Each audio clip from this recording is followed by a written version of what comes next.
اللہم صلی علی محمد وعلی آل محمد کما تحب۔ تو یہ جو معنی ہم کرتے ہیں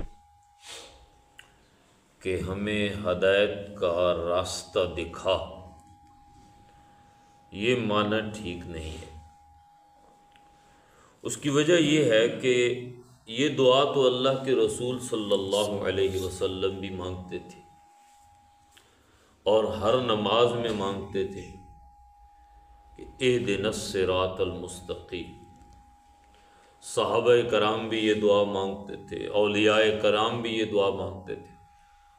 اب اگر اس کا معنی یہ کیا جائے کہ اے اللہ ہمیں سیدھا راستہ دکھا، تو نبی پاک کو تو سیدھا راستہ مل گیا تھا، انہیں تو کسی اور سیدھے راستے کی ضرورت ہی نہیں۔ صحابہ کرام کو بھی سیدھا راستہ مل گیا، اولیاء کرام کو بھی سیدھا راستہ مل گیا۔ تو اگر ہم اس کا معنی یہ لیتے ہیں کہ اے اللہ ہمیں سیدھا راستہ دکھا، تو یہ معنی ٹھیک نہیں۔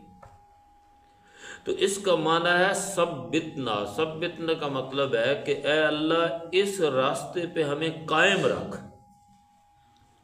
بھائی سیدھا راستہ ملا ہے تو میں مسجد میں آیا ہوں نا، سیدھا راستہ ملا ہے تو میں نے وضو کیا ہے نا، ہدایت ملی ہے تو میں نے قبلہ کی طرف منہ کیا، ہدایت ملی ہے تو میں نے نماز پڑھی ہے، تو ہدایت اسی چیز کا نام۔ اب جب ہم اہدنا الصراط المستقیم کہتے ہیں تو اہدنا الصراط المستقیم کا مطلب یہ ہے کہ اے اللہ ہدایت تو مجھے مل گئی ہے، اب اس پہ قائم رکھ، اب اس پہ چلا، اب کہیں ایسا نہ ہو کہ میں گمراہی کی طرف چلا جاؤں، میرا راستہ ٹیڑھا ہو۔ ایک بات تو یہ۔ دوسری بات یہ ہے کہ یہ جو صراط ہے، صراط تین طرح سے پڑھا جاتا ہے۔ ایک صراط یہ ہے جو ہم قرآن میں پڑھتے ہیں صاد کے ساتھ، صراط۔ ایک صراط ہے سین کے ساتھ، تو سین کے ساتھ بھی پڑھا جا سکتا ہے صراط، اور اسی طریقے سے ذات کے ساتھ بھی پڑھا جا سکتا ہے صراط المستقیم۔ اور یہ حدیث سے ثابت ہے کہ 7 قراتیں ہیں قرآن کریم کی، اور جو بھی آسان لگے اس آسانی سے وہ پڑھا جا سکتا ہے۔ جیسے قرآن خود کہتا ہے کہ اللہ نے قرآن کو بالکل آسان کر کے نازل کیا ہے۔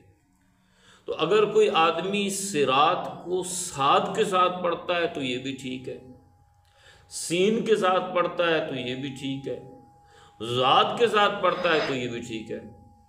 اب یہ نہ ہو کہ کوئی مثال کے طور پہ کوئی عالم ہو یا کوئی بہت بڑے قاری صاحب ہوں اور وہ پڑھ رہے ہوں اہدنا الصراط المستقیم، تو پیچھے سے آواز آئے نہیں جی صراط ہے، یا کوئی سین کے ساتھ پڑھ رہا ہو تو جی آپ غلط پڑھ رہے ہیں، تو نہیں، یہ تینوں صورتوں میں پڑھا جا سکتا ہے۔ صراط الذین انعمت علیہم، صراط الذین انعمت علیہم، صراط الذین انعمت علیہم۔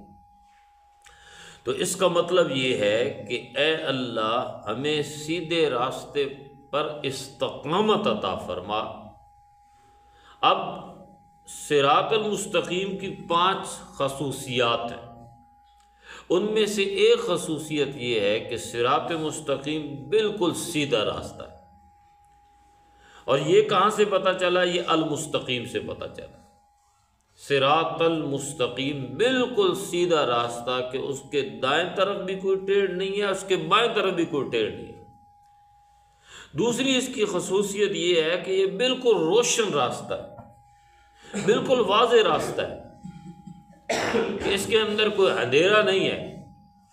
اور تیسری اس کی خصوصیت یہ ہے کہ یہ بالکل آسان راستہ ہے، یہ مشکل نہیں ہے، بہت مختصر ہے۔ اگر آپ اس راستے پہ چلیں گے تو بڑی آسانی کے ساتھ جنت میں جا سکتے، لیکن ادھر بھی جانا ہے، ادھر بھی جانا ہے، اس راستے پہ بھی چلنا ہے، اس راستے پہ بھی چلنا ہے، تو بہت سے راستوں سے گزر کے جنت میں جائیں گے تو وہ بہت مشکل ہو جائے گا۔ آسان راستہ جو جنت تک لے جانے والا ہے وہ صراط مستقیم۔ اللہ تعالیٰ قرآن کو سمجھنے کی اور عمل کی